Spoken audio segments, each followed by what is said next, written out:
I am embarrassed and humiliated by the conduct of some of the people on my team. There's no doubt in my mind that the conduct that they exhibited is completely unacceptable and showed a lack of respect for the appropriate role of government and for the people that we're trusted to serve. I believe I have an understanding now of the true nature of the problem, and I've taken the following action as a result. This morning, I've terminated the employment of Bridget Kelly, effective immediately. I've terminated her employment because she lied to me. I am heartbroken that someone who I permitted to be in that circle of trust for the last 5 years betrayed my trust.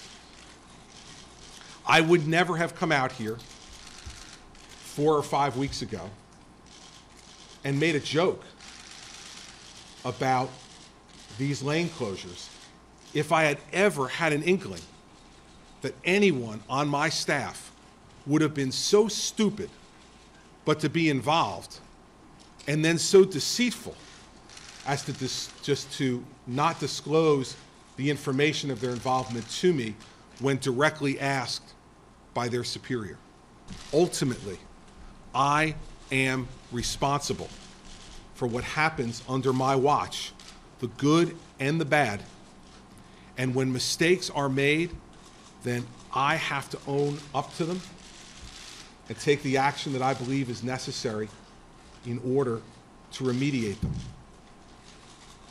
As I mentioned to you earlier, I spent all day yesterday digging into talking to folks and getting to the bottom of things.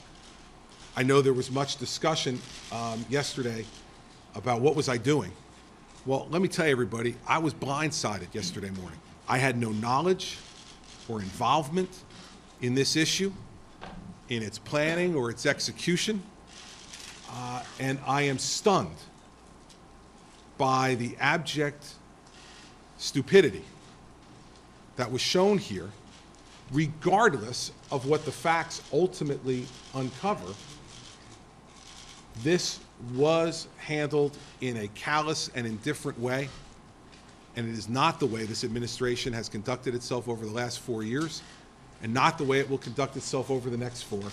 I don't have any recollection of at any time anybody in the campaign ever asking me to meet with Mayor Sokolich or call him, which was the typical course that was used when we were attempting to get an endorsement, that staff would work with the elected official first, and then when they thought, using the vernacular, the ball was on the tee, they would call me in to make a phone call or have a meeting or a breakfast, and I would then meet with the elected official and see if I could bring it over the line. I don't remember ever meeting Mayor Sokolich in that. Certainly I never did in that context. I'm sure I met him at some point at an event in Bergen County, but I have to tell you, until I saw his picture last night on television, I wouldn't have been able to pick him out of a lineup.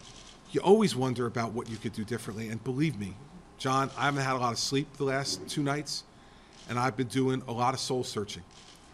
I'm sick over this.